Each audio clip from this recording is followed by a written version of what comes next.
प्रिय साथियों नमस्कार। मैं नीरज तिवारी ज्ञान विभव के इस शिक्षण प्लेटफॉर्म पर आप सबका हार्दिक स्वागत है। जैसा कि आप लोग जानते हैं हमारे यह चैनल ज्ञान विभव CTET के नेम से है। तो आप सबसे आग्रह है हमारे इस चैनल को सब्सक्राइब करें और हमारे वीडियो को अंत तक देखें। पूरी वीडियो को देखें। आज हम हिंदी व्याकरण के एक बहुत ही महत्वपूर्ण टॉपिक को लेकर आए हैं, संधि और समास। इससे एक या दो नंबर का क्वेश्चन आपसे पूछता है। जो पैराग्राफ गिवन रहता है उसी में से उठाकर पूछ लेता है कि कौन सी संधि है और कौन सा समास है। तो आज हम इसके संधि और समास के बारे में डिटेल में अध्ययन करेंगे और कुछ क्वेश्चंस को भी सॉल्व करेंगे। तो आइए हम आगे बढ़ते हैं और आप सबसे निवेदन है कि हमारी इस वीडियो को अंत तक देखें। मेरा ये दावा है, आपसे वादा है कि आप इस वीडियो से बहुत कुछ सीखेंगे। तो ये आपका सिलेबस है, आप लोग चाहे इसका स्क्रीनशॉट ले लें। आपका जो लैंग्वेज कंप्रहेंशंस है एंड पेडागोजी का जो पार्ट्स है वो सारा है। रीडिंग एंड सीन पैसेज है, 2 passage, 1 prose and 1 drama and 1 poem with the question on comprehension. ठीक है, एक दो आपके पैसेज रहते हैं, 1 प्रोज रहता है और सेकेंड 1 हमारा रहता है क्या, पोएम रहता है।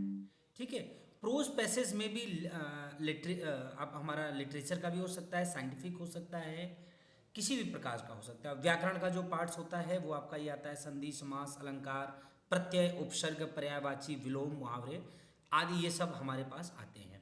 और ये हमारी क्या होती हैं, ये पेडागोजी का पार्ट है। तो सबसे पहले आज हम स्टार्ट करते हैं साथियों, जो हमारा है संधि। संधि देखते हैं कि संधि बेसिकली क्या होता है। संधि का अर्थ है, जैसा कि नेम से ही हम समझ पाते हैं, संधि का अर्थ है मेल, अर्थात कि जोड़ना। जब दो शब्द आपस में मिलकर एक नया शब्द बनाते हैं तो इस प्रक्रिया को हम संधि कहते हैं। ठीक है, दो शब्द आपस में जब मिलते हैं और एक नया शब्द बनाते हैं तो उस प्रक्रिया को हम क्या कहते हैं, संधि कहलाता है।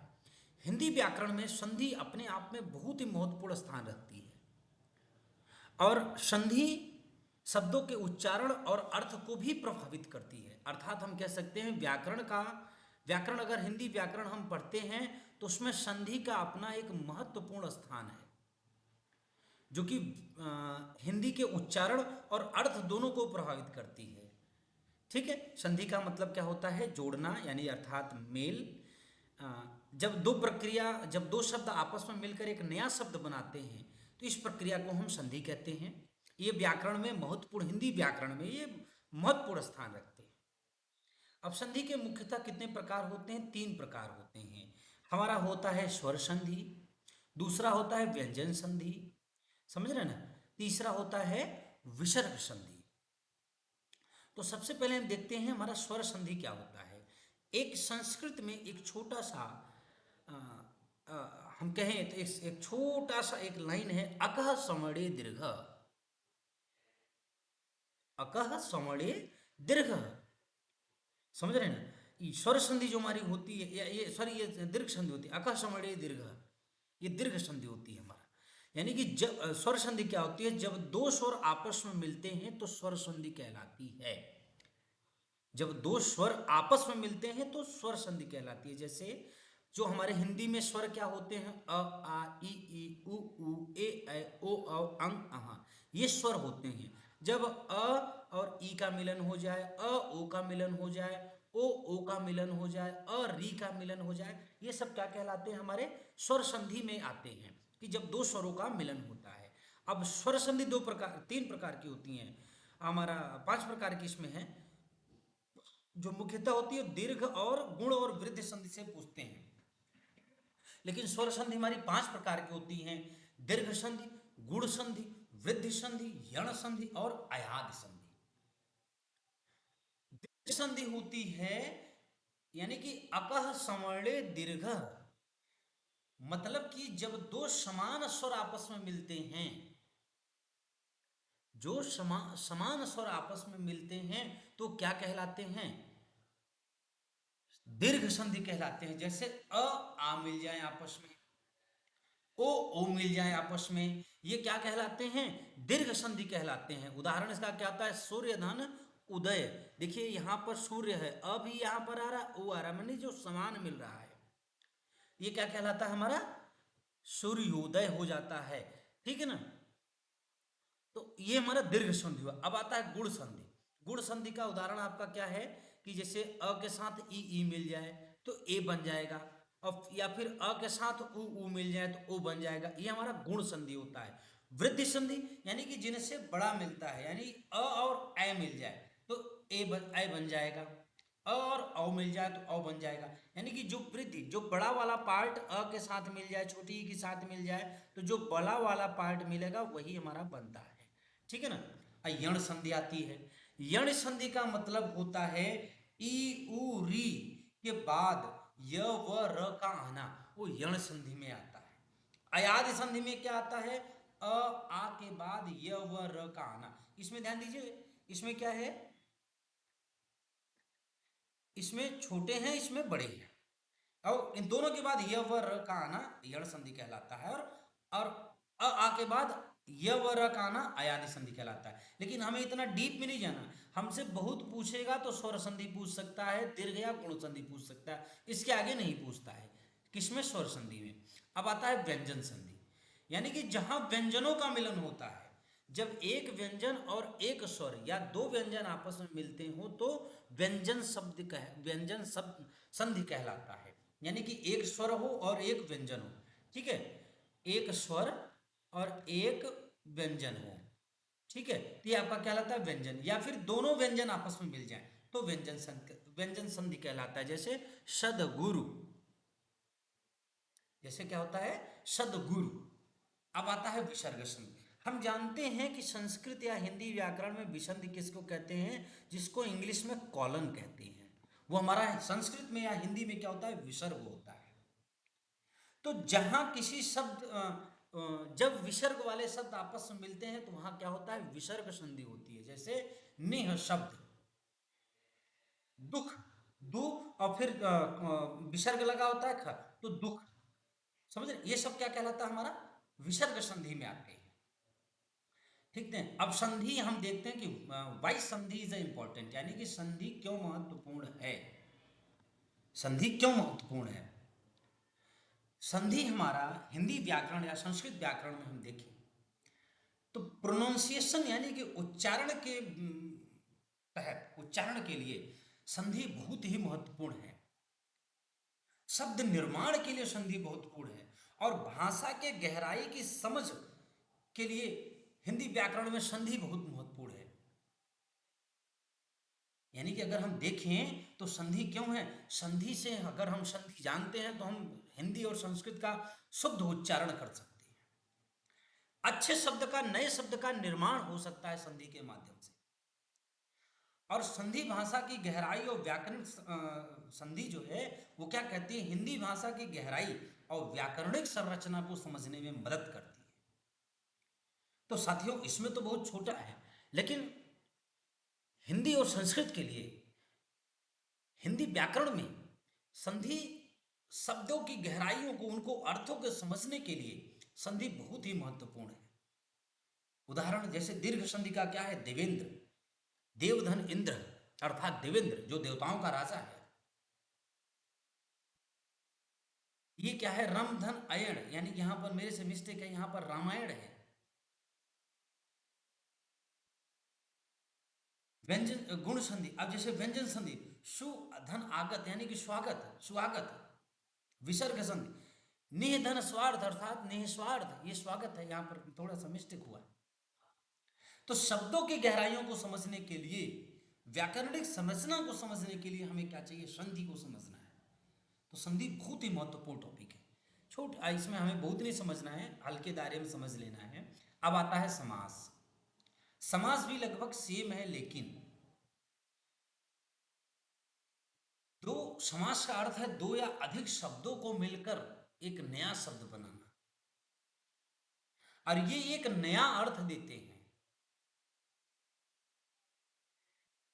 ये दो अधिक शब्दों से मिलकर एक नया शब्द बनाना और ये एक नया अर्थ देते हैं, वो समास कहलाते हैं। हिंदी व्याकरण में समास का भी अपने आप में एक बहुत ही महत्वपूर्ण स्थान है। समास मुख्यतः साथियों, यानी आप देख सकते हैं, समास का अर्थ होता है दो या अधिक शब्दों को मिलाकर एक नया शब्द बनाना, यानी कि शब्दों का मेल मिलाप जोड़ना। ये शब्द मिलकर एक नया अर्थ दे देते हैं, हम आगे देखेंगे, हमको पता चल जाएगा। हिंदी व्याकरण का एक महत्वपूर्ण अंग है कौन? समास। समास मुख्यतः 6 प्रकार के होते हैं: द्वंद्व, द्विगु, तत्पुरुष, कर्मधारय, बहुब्रीहि और अव्ययी भाव। तो सबसे पहले हम देखते हैं द्वंद्व समास हमारा क्या होता है। जब दो समान प्रधान शब्दों का मेल होता है तो द्वंद्व समास होता है, यानी कि प्रथम पद और द्वितीय पद दोनों प्रधान हो तो हमारा क्या कहलाता है? द्वंद्व समास कहलाता है। जैसे राम और श्याम, राम श्याम, राधे श्याम, राधे और श्याम दोनों पद प्रधान है। राधे भी प्रधान है और श्याम भी प्रधान है। यहाँ राम भी प्रधान है और श्याम भी, यानी कि राम श्याम, राधे श्याम, ये क्या हो गया? द्वंद्व समास होते हैं। अब तत्पुरुष समास जो होता है, तत्पुरुष समास का मतलब ये होता है कि जहां पर दूसरा पद प्रधान हो वो क्या होता है? तत्पुरुष समास कहलाता है। यहां पर दूसरा पद, प्रथम पद नहीं, दूसरा पद प्रधान हो। जैसे कि नील गाय या नील कमल, सॉरी नील गाय, जहां पर नीले रंग की गाय है, ठीक है, नील गाय, यानी कि इसमें क्या है साथियों कि दो पद प्रधान है, दूसरा पद प्रधान है, तत्पुरुष समास कहलाता है। कर्मधारय समास, जब पहला पद दूसरे पद की विशेषता बताता हो, पहला पद क्या कर रहा हो? दूसरे पद की विशेषता बताता हो तो कर्मधारय समास कहलाता है। जैसे कि नील कमल, नीला है कमल, यानी कि क्या कहला? ये कमल तो पुष्प हो गया, लेकिन वो क्या है? नीला है। कमल क्या है? नीला है। नीला यानी कि पहला पद दूसरे पद की विशेषता बता रहा है कि जो कमल है वो नीला है। ये क्या हो गया? कर्मधारय समास हो गया। इसकी मैं एक आप लोगों को चार्ट भी बनाया हूँ, आगे आपको दिख जाएगा। समझ रहे हैं ना? अब देखो मित्रों, मैं बहुत ब्रीफ ले रहा हूँ क्योंकि आपसे बहुत टिपिकल क्वेश्चंस नहीं पूछेगा, इसमें बहुत हल्के मायने के क्वेश्चंस पूछ सकते हैं, इसलिए बहुत बड़ा नहीं, हल्का छोटा सा मैंने एक पीडीएफ बना के आप लोगों के लिए पीडीएफ बनाया है और उसको प्रेजेंट कर रहा हूँ। ठीक है, उम्मीद है और मेरा विश्वास है आप लोग इससे बहुत कुछ सीखोगे। अब आता है बहुब्रीहि समास।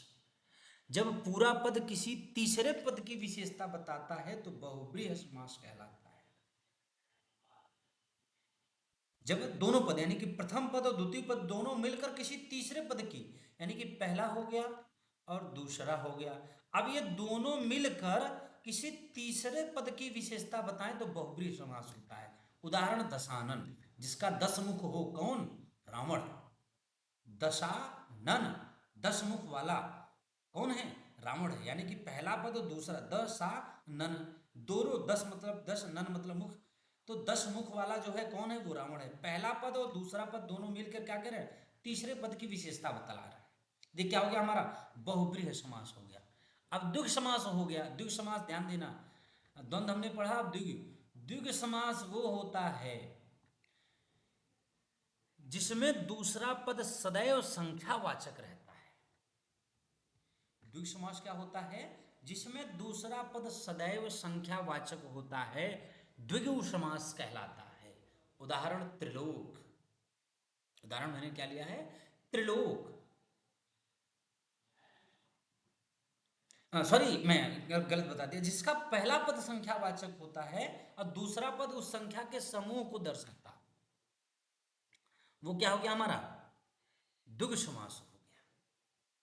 पंचवटी, यानी कि पहला पद क्या है? वो संख्यावाचक है। जैसे त्रिलोक क्या हो गया? त्रिलोक मतलब 3, लोक मतलब लोक।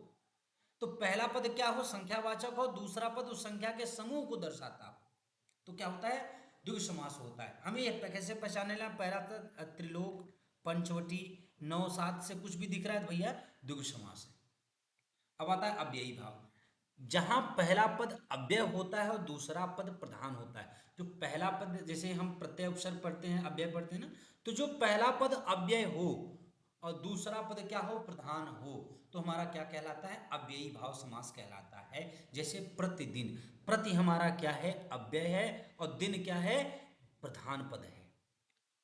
रोजाना, यानी कि प्रतिदिन, दिन प्रधान पद हो गया और प्रति अब क्या हो गया? अव्यय हो गया। प्रति क्या है? अव्यय, और दिन क्या है? प्रधान है, प्रधान पद है। तो प्रतिदिन क्या हो गया? अव्ययी भाव समास हो गया। यहाँ पर हमने लिया भी है। अच्छा, द्वंद्व समास का एक और मैं आपको बता दूं, राम श्याम, यहाँ पर एक डैश आना चाहिए, यहाँ पर छोटा सा, जिनके बीच में डैश हो वो क्या होता है, द्वंद्व समास होता है। एक छोटा सा ये उदाहरण भी है, ठीक है।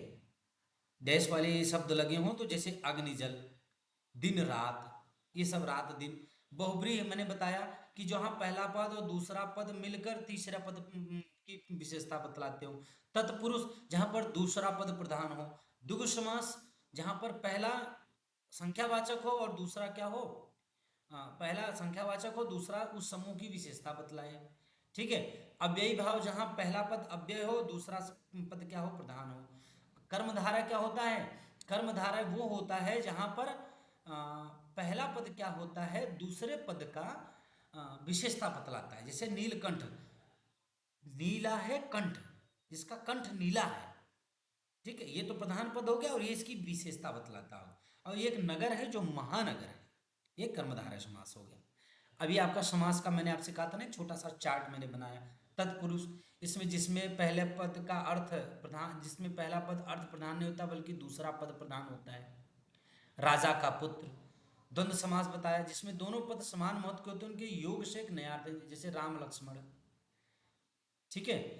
जिसमें दोनों, इसमें ध्यान देना यहाँ भी डैश आया है।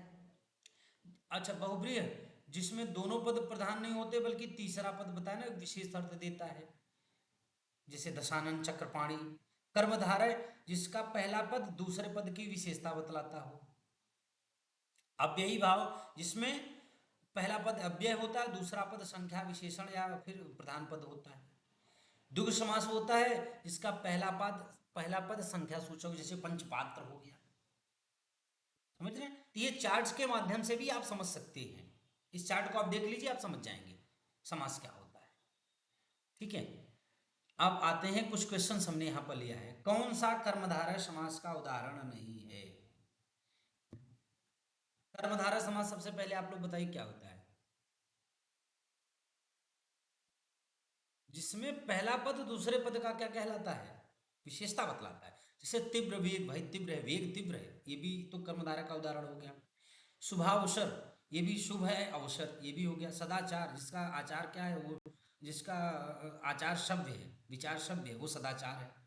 आत्ममग्न, ये है इसका, नहीं है तो D is the right answer. अब आता है हमारा, निम्नांकित में से कौन सा अयादि संधि का उदाहरण नहीं है? अन्वेषण, इत्यादि, धावक या ब्रह्मर्ष। तो इसका कौन सा है? अन्वेषण भी है, अंधन्वेषण, ध्यान दी, अयादि बढ़ रहा। अब क्या हो गया, भावक। अच्छा, अयादि संधि क्या होता है आप लोग बताइए। अयादि संधि ध्यान दो, यहां पर मैंने बताया, अयादि संधि होता है जहां अ आ के बाद य व र का आना। तो आप लोग ध्यान दीजिए, यहाँ किसके बाद आ रहा है, आ के बाद आ रहा है, धावक, आ के बाद हुआ आ रहा है, तो कौन सा अयादि संधि का उदाहरण है, धावक हो गया। प्रेमाकुल का समास विग्रह है, प्रेमाकुल का समास विग्रह है। प्रेम के लिए आकुल नहीं, प्रेम का आकुल नहीं, प्रेम को आकुल नहीं, ये भी नहीं, प्रेम से आकुल अर्थात प्रेमाकुल, प्रेम से आकुल अर्थात प्रेमाकुल, D is the right answer. अभ्यंतर शब्द में कौन सी संधि प्रयुक्त हुई है? अभ्यंतर शब्द में कौन सी संधि प्रयुक्त हुई है, आप लोग बताइए। यण संधि, वृद्धि संधि, गुण संधि या दीर्घ संधि? अभ्यंतर, अभ्यंतर कौन सी संधि है? यण संधि है, पहला यण संधि है। क्यों, क्यों आप लोग ध्यान दीजिए, यण संधि का मैंने बताया आप लोगों को। यहां पर यण संधि क्या होती है, इसमें ई उ री के बाद य व र आता है, ई उ री के बाद अभ्यन, क्या है, अब यण संधि, अभ्यंतर, भ्यन यानी कि आ जा रहा है, उसके बाद अ आ रहा है, यह आ रहा है, तो यण संधि होगा। अब आता है, निम्नलिखित में कौन सा वृद्ध संधि, वृद्ध शब्द वृद्ध स्वर संधि का सही उदाहरण है, यानी कि कौन सी वृद्ध संधि है? अधीश्वर, आनंदोत्सव, अनाथाश्रम या सदैव? लीजिए अधन अ मिल रहा है तो क्या है, वृद्धि संधि है। परमौषध शब्द का संधि विच्छेद कौन सा है? परम धन औषध, क्या होगा इसका, ध्यान में समझ में आ रहा है, परम धन औषध, सो बी इज राइट आंसर, अर्थात परम औषध, परमौषध। ठीक है, गायक का संधि विग्रह है, गायक का कौन सा होगा, गायक, यानी कि ध्यान दीजिए, अ और अ और अय मिल जाएंगे